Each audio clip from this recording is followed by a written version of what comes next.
Hi అండి, welcome to Jaswanth channel. ఈరోజు ఒరుగులు ఎలా చేయాలో చూస్తున్నాను. దానికోసం అయితే మామిడికాయని చెక్క తీసుకొని ముక్కలుగా కోసుకున్నాం. మనం తినడానికి ఎలా కోసుకున్నాం, సన్నగా బారుగా టెంకి లేకుండా అలానే టెంకిదంతా గీరుకొని వాళ్ళండి. మాకైతే చిన్నకాయలు ఉన్నాయని దాంతో నేను చేసుకున్నాను. చిన్న ముక్కలు వచ్చినాయి. ఉప్పు పసుపు వేసి బాగా కలుపుకోవాలండి. ఇలా బాగా కలుపుకున్న తర్వాత స్టోర్ చేసుకోవాలి. అంతకంటే ముందు మీరు నా ఛానల్ ఫస్ట్ టైం చూస్తే లైక్ చేయండి, షేర్ చేయండి, సబ్స్క్రైబ్ చేయడం మటుకు మర్చిపోకండి. ఇలా బాగా కలుపుకున్న తర్వాత మనమైతే ఇది గాలాడకుండా ఒక బాక్స్ అనేది పెట్టుకోవాలన్నమాట 3 days పాటు. ఇలా అన్నీ ఒక బాక్స్లోకి తీసుకొని పెట్టేసుకుంటున్నాను. ఓకే, ఇవి అయితే ఒరుగులు అంటారండి. వీటిని మనం మామిడికాయ పప్పు కింద వాడుకోవడానికి ఇయర్ పాటు మనం అలా స్టోర్ చేసుకోవచ్చు. లేదనుకుంటే మనం పచ్చడైనా పట్టుకోవచ్చు.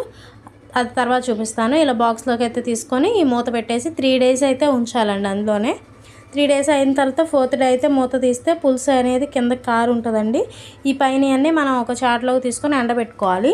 ఈ పప్పు అనేది ఏంటంటే అప్పుడు మనకు దొరకదు కదా మామిడికాయ అనేది, ఏ సీజన్లో పడితే ఆ సీజను.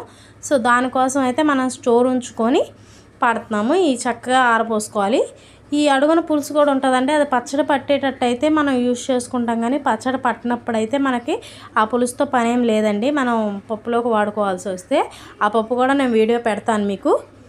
ఓకే, ఈ పప్పులో కూడా ఏముండదండి, ఒక 1/2 hour ముందు కొంచెం నానబెట్టుకోవాలి నీళ్ళల్లో. ఇవి ఎండిపోయి ఉంటాయి కదా, గట్టిగా నానబెట్టేసుకుంటే సరిపోద్ది. పులుసు చూసారా, కొంచెమే వచ్చింది, కొంచెం ముక్కలే కాబట్టి. ఆ పులుసు అయితే ఇప్పుడు మనకు వర్క్లు చేస్తున్నాం కాబట్టి అంత యూజ్ ఉండదు, పారబోసేయడమే. ఇవైతే బాగా గలగలమనేటట్టు ఎండాలి.